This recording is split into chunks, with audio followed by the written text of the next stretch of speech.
Good morning dear student मु सोनाली स्वागत करुच्ची मो चैनल बायोलॉजी विथ सोनाली रे। तो आज आम देखा ओपीएससी पीजीटी रो आउ गोटे आम प्रैक्टिस सेट देखा जोटा आमर 4 नंबर प्रैक्टिस सेट। तो ऑलरेडी मु 3टा प्रैक्टिस सेट 50टा क्वेश्चन मु डिस्कशन करिछि जोटा कि आम प्रीवियस ईयर क्वेश्चन थिला। तो आज आम 4th नंबर प्रैक्टिस सेट आउ 25टा पाखापाखि मु क्वेश्चन डिस्कशन करी कारण तुम सेप्टेम्बर 29 तुम ओपीएससी पीजीटी एग्जाम देवाक जाऊच। तो प्रीवियस ईयर क्वेश्चन सहित थ्योरी किछिटा पार्ट कंप्लीट कर देइछि एवं बाकी जहाँ भी तुम बीएससी लेवल जहाँ भी तुम थ्योरी क्लास दरकार तुमको डिस्क्रिप्शन में सब लिंक दे देबी तुम जाइए से क्लास गुड़िक देखिपार जो कि मु सेमिस्टर 1 रु नहीं सेमिस्टर 6 पर्यंत सब क्लास करी बीएससी रो है जूलॉजी जो माने नहीं ओपीएससी पीजीटी प्रिपरेशन कर। तो देख आउ तार डिस्क्रिप्शन दे देबी ता छड़ा जो माने लेटेस्ट वीडियो अपडेट जानिबा मो टेलीग्राम चैनल में जॉइन हो पारिबो डिस्क्रिप्शन में तार मु लिंक दे देबी। तो आज आम क्लास स्टार्ट करबा ता पूर्व जो माने भी मो चैनल नुआ अच्छा मो चैनल को सब्सक्राइब कर वीडियो पसंद थे लाइक और शेयर करिवो। लाइक बहुत भाव कम मात्रा रे होची जो कि मते सत कथा होची मो मनोबल भांगी जाउची तुम मानकर लाइक देखिकी। तो दया करके लाइक कर एवं जदि कौन त्रुटि अच्छी ताले मते कमेंट बॉक्स रे पॉजिटिव वे रे जणा कोई तो जदि मोर क्वेश्चन रे कौन जगह त्रुटि थिबो बा मो पढ़ेवा शैली रे त्रुटि अच्छी ताले मते पॉजिटिव वे रे तमे जणै पारो किबा टेलीग्राम रे मते पर्सनली तमे मते मेसेज करि पारो मो समस्त मेसेज रो रिप्लाई मते दिए। तो देखिबा आज क्लास स्टार्ट करबा देखो। तो फर्स्ट क्वेश्चन होची जो व्हाट इज जेनेटिक मैपिंग। तो आमे जानि छु जेनेटिक मैपिंग माने कोन कि कोइ परबो जेनेटिक मैपिंग माने कोन। जेनेटिक मैपिंग होची जोथरे कि गोटे प्रोसेस हला ये होची गोटे होची प्रोसेस हला। तो हम कहितले आमे थ्योरी मध्ये टिके पढिबा प्रोसेस जोथरे कि आइडेंटिफाई करा जाय हला आइडेंटिफाई करा जाय हला ता सहित कौन आइडेंटिफाई करा जाए लोकेशन ऑफ जीन हला ताको आइडेंटिफाई भी करा जाए एवं कोथरे लोकेशन अछि जीन रो ऑन क्रोमोसोम। तो क्रोमोसोम रे जो जीन रो लोकेशन कोन ताको आइडेंटिफाई करा जाए ता सहित आउ मध्ये कोन करा जाए डिस्टेंस जो जीन भितर जो डिस्टेंस अछि से डिस्टेंस को मध्य देखा जाए एक कह जाए जेनेटिक मैपिंग हला। तो देखो आमे देखिबा डिटरमाइन जीन ऑर्डर केवल डिटरमाइन अछि जीन ऑर्डर। तो राइट हो एटा तुम लिखि देलो। तो एटा देखो एटा होची बेसिकली तुम क्रोमोसोम रे तार जो लोकेशन अछि जीन रो ताकू मध्य देखा जाए ता सहित सेमान को भितर जो डिस्टेंस अछि ताकू मध्य देखा जाए। तो आमे देखि देबा देखो फर्स्ट नंबर ऑप्शन देखिलो। सेकंड देखो कौन देइछि देखो सेकंड देइछि डिटरमाइन जीन डिस्टेंस ठीक अछि ये मध्ये ठीक अछि किंतु सी रे देखो determine gene order and gene distance देखो एटा जे पूरा राइट म एबे टिके आगर कहइली से लोकेशन को भी देखे तार जीन ऑर्डर को भी देखे एवं डिस्टेंस को भी देखे तेनो हमर एटी ऑप्शन नंबर सी हबो राइट आंसर ठीक अछि।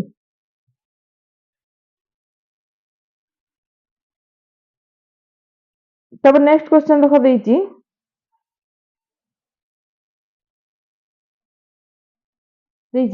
which of the following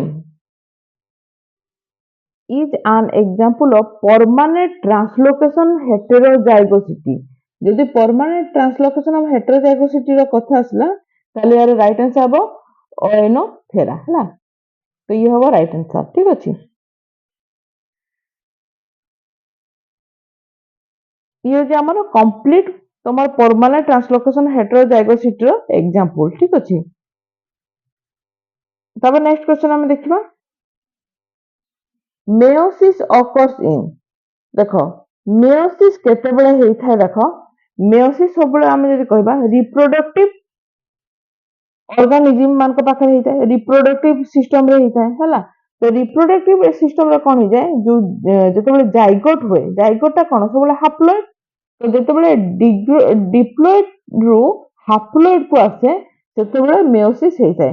ତେଣୁ ଏଠି ଆମର ରାଇଟ୍ ଆନ୍ସର ଯଦି କ'ଣ କହିବା, ଯୋଉଥିରେ କି ହଉଛି ଦେଖ, ଆଉ ଦେଖ ଏଇଟା ହଉଛି ଆମର ଅପସନ ନମ୍ବର ବି, ରିପ୍ରୋଡକ୍ଟିଭ ଡିପ୍ଲଏଡ୍ ସେଲ୍।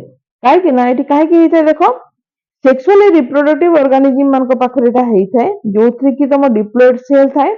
ଡିପ୍ଲଏଡ୍ ସେଲ୍ ମାନେ କ'ଣ, ଟୁ ସେଟ୍ ଅଫ୍ କ୍ରୋମୋଜୋମ୍ ଥିବ, ଟୁ ସେଟ୍ ଅଫ୍ କ୍ରୋମୋଜୋମ୍ ଥିବ। ତ ଇଏ କ'ଣ ହବ, ଯୋଉଥିରେ କି ତମର ଗେମେଟ୍ ଫର୍ମେସନ୍ ବେଳକୁ ହାପ୍ଲୋଏଡ୍ ବା ଏଠି ଗୋଟେ ସେଟ୍ ଆସିଯିବ, ଏଠି ଗୋଟେ ସେଟ୍ ଆସିଯିବ ହେଲା, ହାପ୍ଲୋଏଡ୍ ସେଲ୍ ସେ ତିଆରି କରିବ। ତ ଏଇ ପ୍ରକାର ରିପ୍ରୋଡକ୍ଟିଭ ଡିପ୍ଲଏଡ୍ ସେଲ୍ ରେ ତମର ମିଓସିସ୍ ହେଇଥାଏ। ତାପରେ ଦେଖ ନେକ୍ସଟ ଦେଇଛି, a person of the chromosome has broken of. ଦେଖ ପ୍ରଥମେ ବ୍ରୋକ୍ ହେଇଯିବ ଗୋଟେ କ୍ରୋମୋଜୋମ୍, ଏଇଟା ହଉଛି କ୍ରୋମୋଜୋମ୍ ଅଛି ହେଲା, ଗୋଟିଏ ପର୍ସନ୍ କ'ଣ ହେଇଯିବ, ବ୍ରୋକେନ୍ ଅଫ୍ ହେଇଯିବ ହେଲା। ତାପରେ ବ୍ରୋକେନ୍ ଅଫ୍ ହେଲା ପରେ ଟର୍ନ ଅପସାଇଡ୍ ଡାଉନ୍ ହେଲା, ଅପସାଇଡ୍ ଡାଉନ୍ ସେ ଟର୍ନ କରିବ ଆଉ ରିଆଟାଚ୍, ପୁଣି ଥରେ ରିଆଟାଚ୍ ହେଇଯାଏ ହେଲା। ତାହେଲେ ଏଇ ପ୍ରକାର ସିଷ୍ଟମକୁ କ'ଣ କୁହାଯାଏ ହେଲା। ୟାର ରାଇଟ୍ ଆନ୍ସର ହଉଛି ଇନଭର୍ସନ କୁହାଯାଏ। ଏକୁ କ'ଣ କୁହାଯାଏ, ଇନଭର୍ସନ କୁହାଯାଏ ହେଲା। ତ ଡିଲିସନ ମାନେ କ'ଣ, ତମେ ଜାଣିଛ ଯୋଉ ଜାଗାରେ କି କ'ଣ ହେଇଥାଏ, ପୁରା ସମ୍ପୂର୍ଣ୍ଣ ଭାବରେ ଗୋଟେ ଡିଲିଟ୍ ହେଇଯିବ ହେଲା, ଡିଲିଟ୍ ହେଇଯିବ ବା କଟିଯିବ, ସେ ଆଉ ରହିବ ନାହିଁ, ତାକୁ ଆମେ କହିପାରିବା ହେଲା। ଟ୍ରାନ୍ସଲୋକେସନ କ'ଣ ଜାଣିଛ, ଯୋଉଥିରେ କି ତମର କ'ଣ ହେଇଯାଏ, କ୍ରୋମୋଜୋମ୍ ବ୍ରେକ୍ କରିଯାଏ ହେଲା, ବ୍ରେକ୍ କରିଯିବ ତ ଫ୍ରାଗମେଣ୍ଟ ପିସ୍ ରୁ ହେଲା, ଆଉ ସେଟା ରିଆଟାଚ୍ ହେଇଯାଏ। କୋଉଠି ରିଆଟାଚ୍ ହେଇଯାଏ, ଏନଦର କ୍ରୋମୋଜୋମ୍ ରେ ଯାଇକି ରିଆଟାଚ୍ ହେଇଯାଏ ହେଲା। ମନେକର ଏଇଠୁ ଭାଙ୍ଗିଗଲା ଗୋଟେ ପର୍ସନ୍, ଭାଙ୍ଗିକି ସେ ଆଉ ଗୋଟେ କ୍ରୋମୋଜୋମ୍ ରେ ଯାଇକିନା ସେ ରିଆଟାଚ୍ ହେଇଯିବ ହେଲା, ସେଟା ହଉଛି ଟ୍ରାନ୍ସଲୋକେସନ। ଡୁପ୍ଲିକେସନ ତ ତମେ ଜାଣିଛ, ଆଇଡେଣ୍ଟିକାଲ କପି ବା ଡୁପ୍ଲିକେଟ କପି ଗୋଟେ ତିଆରି କରିବ। ତ ଏଇଠି ଯଦି ଆମେ କହିବା, ଯଦି ବ୍ରୋକେନ୍ ଅଫ୍ ହେବ ଆଉ ଟର୍ନ ଅପସାଇଡ୍ ଡାଉନ୍ ଆଣ୍ଡ ରିଆଟାଚ୍, ତାହେଲେ ତାକୁ ଆମେ କହିବା ଇନଭର୍ସନ ବୋଲି କହିବା ହେଲା। ତାପରେ ଦେଖ, human genome project was completed in. ତ ତମେ ଜାଣିଛ ହ୍ୟୁମାନ ଜିନୋମ ପ୍ରୋଜେକ୍ଟ ବିଷୟରେ ସମସ୍ତେ ଶୁଣିଥିବ। ତ ହ୍ୟୁମାନ ଜିନୋମ ପ୍ରୋଜେକ୍ଟ ଆକ୍ଚୁଆଲି କେବେଠୁ ଷ୍ଟାର୍ଟ ହେଇଥିଲା, 1990 ରୁ ଷ୍ଟାର୍ଟ ହେଇଥିଲା ହେଲା, ଏବଂ ସରିଲା କେବେ, 2003 ରେ ସରିଥିଲା ହେଲା, 2003 ରେ ସରିଥିଲା। ଏଟାକୁ କିଏ କରିଥିଲେ, ଯୋଉଟା ହଉଛି ଆମର ଗୋଟେ କୋଲାବୋରେସନ ହେଇଥିଲା, କାହା କାହା ମଧ୍ୟରେ କୋଲାବୋରେସନ ହେଇଥିଲା, ୟୁଏସ୍ ର ଡିପାର୍ଟମେଣ୍ଟ ଅଫ ଏନର୍ଜି ହେଲା, ୟୁଏସ୍ ଡିପାର୍ଟମେଣ୍ଟ ଅଫ ଏନର୍ଜି ହେଲା, ଆଉ ଗୋଟେ କ'ଣ, ଦ ନ୍ୟାସନାଲ ଇନଷ୍ଟିଚ୍ୟୁଟ ଅଫ ହେଲ୍ଥ। ମନେ ରଖିଥା, କୋଉଟା କୋଉଟା ପରୀକ୍ଷାରେ ପଡେ, ଦ ନ୍ୟାସନାଲ ଇନଷ୍ଟିଚ୍ୟୁଟ ଅଫ ହେଲ୍ଥ ହେଲା, ଇନଷ୍ଟିଚ୍ୟୁଟ ଅଫ ହେଲ୍ଥ ହେଲା। ତା ସହିତ ଦେଖ ଅଦର ଯୋଉମାନେ ପାର୍ଟନର, କୋଉ କୋଉ ପାର୍ଟନର ମାନେ ଥିଲେ ଏଥିରେ, ଜାପାନ ଥିଲେ ହେଲା, ତାପରେ ତମର ଫ୍ରାନ୍ସ ଥିଲେ, ଜର୍ମାନୀ ଥିଲେ, ଜର୍ମାନୀ ହେଲା, ଜର୍ମାନୀ ହେଲା, ଆଉ କିଏ ଥିଲେ, ତମର ଚାଇନା ହେଲା। ଏଇ ପ୍ରକାର ସମସ୍ତେ ମିଶିକିନା ଗୋଟେ ପାର୍ଟନରସିପ ରେ ଏଇ ପ୍ରୋଜେକ୍ଟ ଟାକୁ କରାହେଇଥିଲା, ଠିକ ଅଛି, ପାର୍ଟନରସିପ ରେ ପ୍ରୋଜେକ୍ଟ କରାହେଇଥିଲା ହେଲା। ତ ଇଏ ବେସିକାଲି କେତେ ବର୍ଷ ଲାଗିଥିଲା, ଯେହେତୁ 2003 ରେ ସରିଥିଲା, 90 ବାର ବହି, ତାହେଲେ 13 ବର୍ଷ ଇଏ ଲାଗିଥିଲା ହେଲା।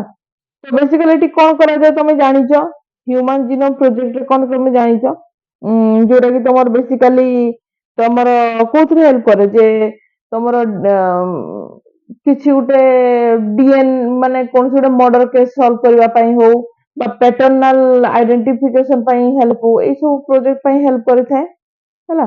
ତାପରେ ଦେଖ ନେକ୍ସଟ ହଉଛି, which structure serve to facilitate the flow of signaling molecule through a series of cell ହେଲା। ଯଦି ଆମେ ଦେଖିବା ଯେ ତମର ଗୋଟିଏ ଏମିତି ଷ୍ଟ୍ରକ୍ଚର ଯିଏ କି ବେସିକାଲି ତମର ସିଗ୍ନାଲିଂ ମଲିକ୍ୟୁଲକୁ ଫ୍ଲୋ କରେ, କାହା ଭିତରେ, ଯୋଉ ସେଲ୍ ଭିତରେ ଫ୍ଲୋ କରେ ହେଲା, ତାହେଲେ ଏଟାକୁ ଆମେ କ'ଣ କହିପାରିବା,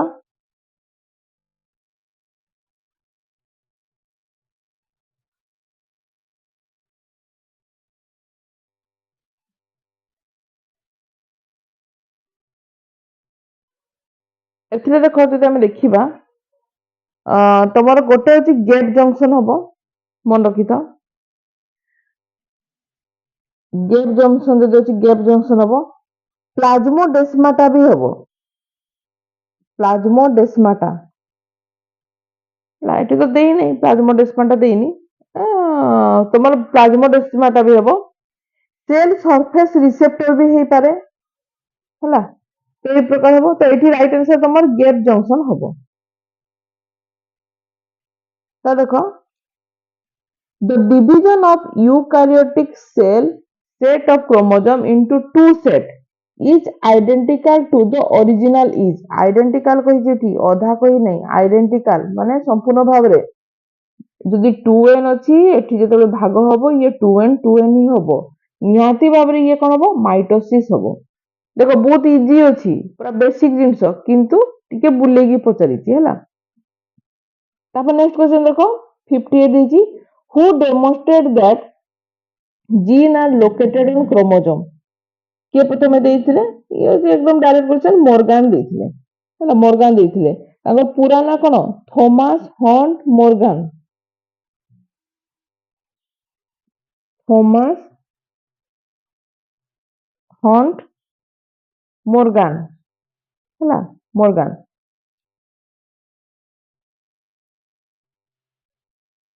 ନେକ୍ସଟ କ୍ୱେଶ୍ଚନ ହେଇଛି ionic balance in men is regulated by ହେଲା ଏଠି ତମର କୌଣସି ପ୍ରକାର ହରମୋନ ବିଷୟରେ ପଚାରି ନାହିଁ ସେ ପଚାରିଛି ରେଗୁଲେଟେଡ ବାଇ ଏଠି ତମର କୌଣସି ଗୋଟେ ଅର୍ଗାନ ବିଷୟରେ ସେ ପଚାରିଛି ହେଲେ ତ ଯଦି ତମର କୌଣସି ଅର୍ଗାନ ବିଷୟରେ ପଚାରିଛି ତାହେଲେ ଏଠି କିଡନୀ ହବ ରାଇଟ୍ ଆନ୍ସର କିଡନୀ କଣ କରେ ତମର ଆୟନିକ ବାଲାନ୍ସ କୁ ସେ ମେଣ୍ଟେନ କରେ ହେଲା କାହିଁକି ତମେ ଜାଣିଛ ଇଏ ତମର କଣ କରେ ଫିଲ୍ଟ୍ରେସନ କରେ କିଡନୀର କାମ କଣ ଆୟନିକ ବାଲାନ୍ସ ମାନେ କଣ ଆୟନିକ ବାଲାନ୍ସ କେମିତି ପ୍ରୋସେସରେ କରିଥାଏ ଫିଲ୍ଟ୍ରେସନ ହେଇଥାଏ ଏଠି ହେଲା ଫିଲ୍ଟ୍ରେସନ କରିବ ସେ ରିଏବଜର୍ପସନ କରିବ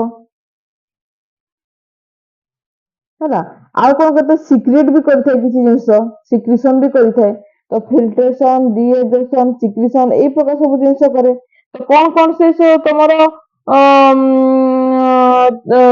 ଇଏ କରିଥାଏ ଫିଲ୍ଟର କରିଥାଏ ଯେମିତିକି ଇଲେକ୍ଟ୍ରୋଲାଇଟ୍ସ ହବ କିମ୍ବା ୱାଟର ହବ ହେଲା ଯୋଉଟାକି ତମ ବ୍ଲଡ ରୁ ଆସିଲା ହେଲା ସେଥିରୁ ସେଟାକୁ ଫିଲ୍ଟ୍ରେସନ କରିବ ହେଲା କଲା ପରେ ସେଥିରୁ କଣ କରିବ ଯୋଉଟା ତମର ଫିଲ୍ଟ୍ରେସନ କଲା ପରେ ଯୋଉଟା ତମର ୱେଷ୍ଟ ପ୍ରଡକ୍ଟ ଥିବ ତାକୁ ସେ ଏକ୍ସକ୍ରିଟ କରିଦବ ଯୋଉଟା ତମର ଏସେନ୍ସିଆଲ ପ୍ରଡକ୍ଟ ଥିବ ତାକୁ ସେ ରିଏବଜର୍ବ କରିଦିଏ ହେଲା ଏସେନ୍ସିଆଲ ପ୍ରଡକ୍ଟ ଥିବ ତାକୁ ସେ ରିଏବଜର୍ବ କରିଥାଏ ଏଇ ପ୍ରକାର ସେ ଆୟନିକ ବାଲାନ୍ସ କରିଥାଏ ହେଲା କିନ୍ତୁ ଯଦି କୌଣସି ପ୍ରକାର ହରମୋନ ବିଷୟରେ ପଚାରିଲା ହେଲା ହରମୋନ ବିଷୟରେ ପଚାରିଲେ ଯେ କିଏ ଆୟନିକ ବାଲାନ୍ସରେ ହେଲ୍ପ କରେ ତାହେଲେ ଭାସୋପ୍ରେସିନ ହରମୋନ ହବ ଏଠି ହେଲା ବେସିକାଲି ମନେ ରଖ ଭାସୋପ୍ରେସିନ ହରମୋନ କଣ କରେ ହରମୋନ କଣ କରେ ସେ ତମର ଆୟନିକ ବାଲାନ୍ସ କୁ ରେଗୁଲେଟ କରିଥାଏ ଠିକ ଅଛି ଯେମିତି ଦେଖ ମାଷ୍ଟର ଅଫ ମାଷ୍ଟର ଗ୍ଲାଣ୍ଡ ପୁରା direct question master of master gland କିଏ ହବ ଏଠି ଦେଇଛି ପିଟ୍ୟୁଟାରୀ ଗ୍ଲାଣ୍ଡ ହବ କାହିଁକିନା ସମସ୍ତ ଗ୍ଲାଣ୍ଡ କୁ ଇ ନିୟନ୍ତ୍ରଣ କରେ ତେଣୁ ତାକୁ ପିଟ୍ୟୁଟାରୀ ଗ୍ଲାଣ୍ଡ ହବ ରାଇଟ୍ ଆନ୍ସର ଆଚ୍ଛା ଦେଖ ମାଲଫିଜିଆନ ଟ୍ୟୁବୁଲ କଥା ପଡିଛି ମାନେ ଇଏ ତମର ଏସ୍କ୍ରିଟୋରୀ କାମ କରିଥାଏ ଏସ୍କ୍ରିଟୋରୀ ଷ୍ଟ୍ରକ୍ଚର ହେଲା ବହୁତ ଇଜି ମାଲଫିଜିଆନ ଟ୍ୟୁବୁଲ କଣ କରିଥାଏ ଏସ୍କ୍ରିଟୋରୀ କାମ କରିଥାଏ ହେଲା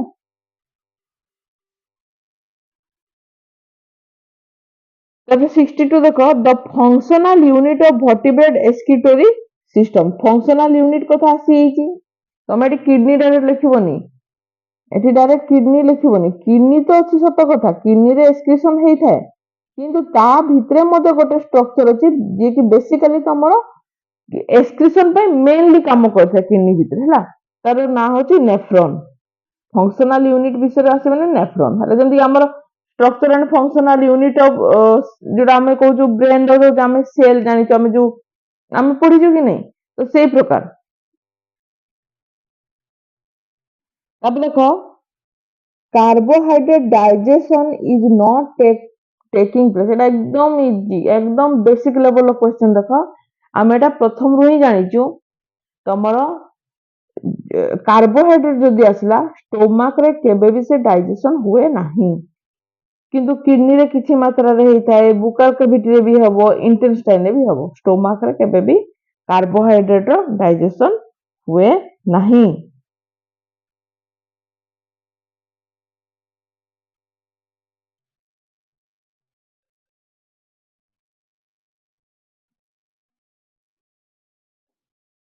नेक्स्ट क्वेश्चन देखो, nervous system consist of base pair of cranial nerve. तो केते पेयर क्रानियल नर्व थाए? बेसिकली 12 पेयर क्रानियल नर्व थाए, जोटा कि आम ब्रेन रो दुई साइड रे थाए, हैला दुई साइड रे रुहे।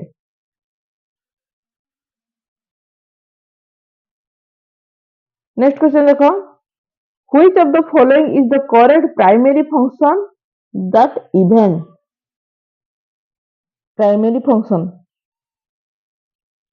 अच्छा फास्ट क्वेश्चन देखो, एक्सोसाइटोसिस कौन देखी? The movement of macromolecule into the cell by vesicle fusion with plasma membrane. देखो एठी देखो इनटू दे देची, एटा भूल। काम सब ठीक अछि, किंतु तमर जो मूवमेंट होइଥାଏ, जो तमर जो जहां भी तमर मूवमेंट होइଥାଏ सेटा डिस्चार्ज हो जाए, सेटा बाहर को डिस्चार्ज हो जाए। कोड के डिस्चार्ज हो जिवो? एक्स्ट्रा सेलुलर स्पेस को डिस्चार्ज हो जिवो, सेल भीतर को केबे भी हुए नहीं, सेल बाहर को चली जिवो। बुझि पालो तो? तेनो एक्सोसाइटोसिस होची हमर रॉन्ग आंसर, ये हबो नहीं। नेक्स्ट देछि लैक्टेशन। लैक्टेशन देछि production of milk during pregnancy. अच्छा, production of milk during lactation, आम जानी लैक्टेशन मान जो मिल्क टाको प्रोडक्शन करे प्रेगनेंसी समय, ठीक अच्छे। तो ये तुम राइट आंसर ठीक अच्छे। तापर जो ऑस्मोसिस देछि, अच्छा ऑस्मोसिस माने कौन जानिଛ? तुमर जोटा देछि बेसिकली तुमर ऑस्मोसिस कौन करे, पासिव मूवमेंट होता है, जोटा कि होछि तुमर water molecule water small solute देछि अक्रॉस मेम्ब्रेन नुहे। तुमर ऑस्मोसिस होछि पासिव मूवमेंट होते वाटर मॉलिक्यूल को, हैला केमिति तुम वाटर मॉलिक्यूल को केमिति होता सेमी परमिएबल मेम्ब्रेन द्वारा होता है, हैला सेमी परमिएबल मेम्ब्रेन द्वारा होता है। जदि तुम स्मॉल सॉल्यूट देला, हैला ताको हमें डिफ्यूजन कहबा। जदि स्मॉल सॉल्यूट देला सेटा होछि हम डिफ्यूजन, ऑस्मोसिस नुहे, हैला। किंतु वाटर मॉलिक्यूल जदि हमर सेमी परमिएबल मेम्ब्रेन देखि जदि क्रॉस करला, पासिव मूवमेंट हला, ताको हमें ऑस्मोसिस कहबा। ताले एटा भी हमर रॉन्ग हला, हैला।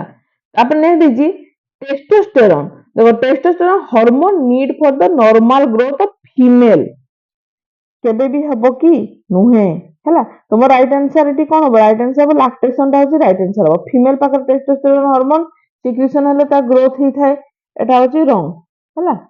नेक्स्ट देखो 66 देखो, RNA that is covalently bonded to amino acid. तो को आरएनए होछि जे कि कोवैलेंटली बॉन्ड करे, एटा होछि डायरेक्ट क्वेश्चन, जोटा कि हमर ट्रांसफर आरएनए बा टीआरएनए होछि राइट आंसर, हैला।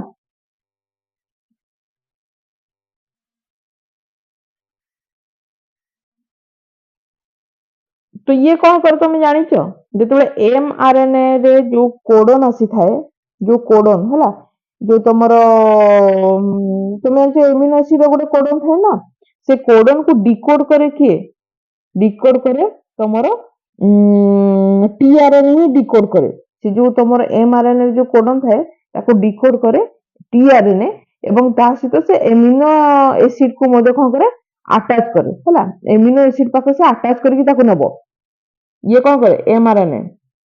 मन कर एमआरएनए अछि, एटी तुमर बहुत गुडाक तुमर एटी एमिनो एसिड सीक्वेंस थिबो, एमिनो एसिड सीक्वेंस थिबो।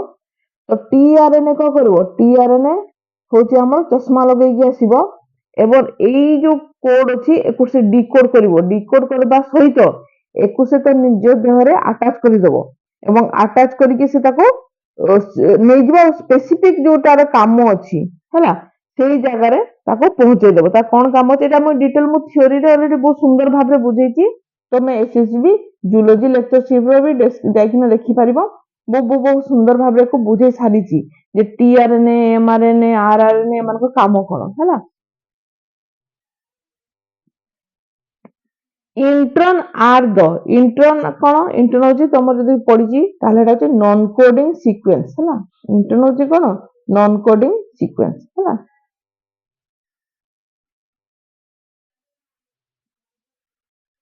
तापर देखो enzyme that join Okazaki fragment Okazaki fragment गोटे ही एंजाइम तुम जॉइन करे जी कह डीएनए लिगेज हम राइट आंसर है डीएनए लिगेज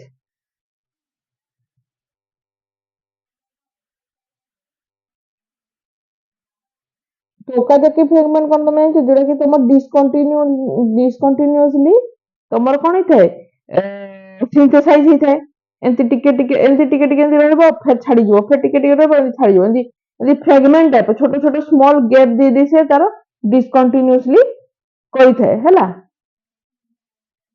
ତ ସେଇଠି ହେଇକି ତମ ଡିଏନଏ ଲିଗେଜ ହେଇକି ଲାଗେ ଏବଂ ତାକୁ ଲାଗଲା ପରେ ତାକୁ ସେ ଫଙ୍କସନ करे ହେଲା नेक्स्ट होची देखो during the transcription activation binding of डेस प्रिवेंट इनहिबिशन बाइंडिंग तो यार राइट आंसर मु जते दूर भाबुची ऑप्शन नंबर बी हे पारे टीएफ हैला जोटा जे जोटा जे हम टीएफ हैला transcription factor double I D to TATA box हे पारे मु भाबुची मते टिके ना कंफ्यूजन लागिला मते किंतु लागुच एटा हे पारे टाटा बॉक्स से बाइंड करे जी कि तुम प्रिवेंट करे इनहिबिशन को से बाइंडिंग प्रिवेंट करे मते टिके एटा कमेंट बॉक्स रे जणै पारो जदी मु ठीक कहूची कि भूल कहूची हला मते एटा लागुची ऑप्शन नंबर बी होबो राइट आंसर तब देखो टर्मिनेशन कोडन कोन बेसिकली आमे जानिचु टर्मिनेशन कोडन को अदरवाइज ताको स्टॉप कोडन भी कहा जाए है तो तीन टा थाए टर्मिनेशन कोडन है जो जगह तुम फर्दर सिंथेसिस हुए नहीं जी स्टॉप हो जाए गोटे हूँ यू ए है U A ji uh you जी ए मन रखिबार फॉर्मूला होची मन रखिबार फॉर्मूला अच्छी हाँ केमती देख यू तो तार रहा सब जगह यू रहा ये तुम ए अच्छी आया आया आया गया आया है कौन हो पार आया आया आया गया आया है यही प्रकार मन रखिपार है तो ये आम देख यू जी जी अच्छी ये हम नहीं जी तो प्रथम स्टार्ट ये हम नहीं यहाँ भी हम नहीं यू देख यहाँ देख यू आया गया अच्छी कि नहीं ताले ये हम तुम राइट आंसर है यूरासिल आडेनाइन गुआनाइन है तापर देख what is a triplet codon what is a triplet codon अच्छा से देखिए a sequence of three nitrogen ହେଲା bases ହେଲା in the जोटा दिछि हम tRNA ହେଲା ताले को हमें ट्रिपलेट कोडन कहबानी ये होछि तमर कोन एटा होछि तमर एंटी कोडन को कह जाय एंटी कोडन कह जाय ହେଲା तो प्रथम right answer Etah हबनी option number A तो हबो नहीं ହେଲା नेक्स्ट देखिए थ्री बेसेस इन आरआरएनए देखिए एक्चुअली थ्री बेसेस टा तुम जब देखिए एमआरएनए हम आरआरएनए के भी हम नहीं तो ये भी तुम राइट आंसर नुहे तापर नेक्स्ट देखिए तुम the presence of only three bases in mRNA है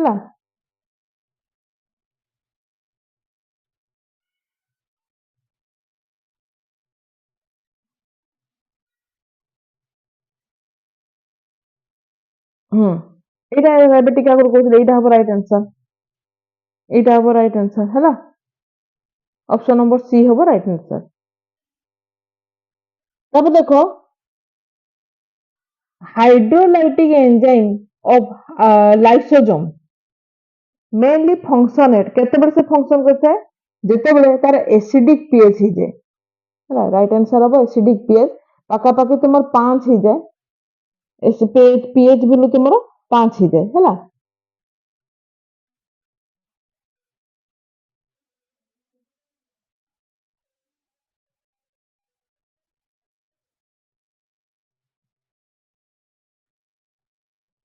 ତାପରେ ନେକ୍ସଟ କ୍वेଶ୍ଚନ ଦେଖ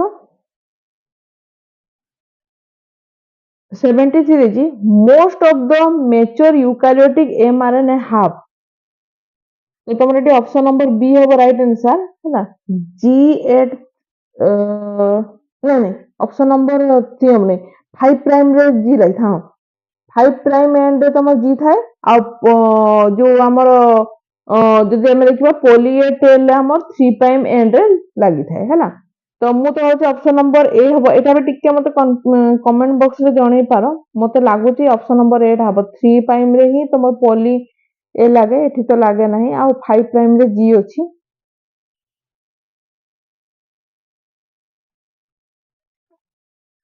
ने देखो tools of genetic engineering eighty तो सब तक ठीक अछि किंतु ऑप्शन नंबर बी होची संपूर्ण भाव रे एप्रोप्रिएट काना वेक्टर डीएनए बची रेस्ट्रिक्शन एंजाइम तो मेन टूल्स होस्ट सेल भी दरकार डीएनए ऑफ इंटरेस्ट भी दरकार हैला तमरो एटा होची तमरो एकदम राइट आंसर हैला तो मेटाबॉलिक एंजाइम भी लागे को जगह रे मेटाबॉलिक एंजाइम स्टोरेज एंजाइम एगुलो सब लागे किंतु मेनली रेस्ट्रिक्शन एंजाइम टा होची बेसी इंपोर्टेंट हैला तेणु एठी हमें ऑप्शन नंबर बी को नेकी चलिबा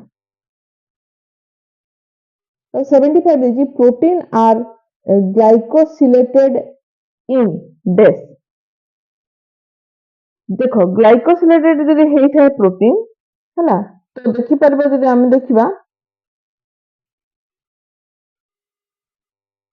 दीटा जगह रे हेई थाए गोटे होची गोल्गी कॉम्प्लेक्स आ गोटे होची हम जदि कहबा एंडोप्लाज्मिक रेटिकुलम रे हैला तो एटी तुम गोल्गी कॉम्प्लेक्स देछि ऑप्शन रे तो एटा होची राइट आंसर एंडोप्लाज्मिक रेटिकुलम रे भी हेई थाए हैला तो आज हम 25टा क्वेश्चन करेली नेक्स्ट क्लास रे आउ 25टा क्वेश्चन करेबी आज पई तो एतिकी थैंक यू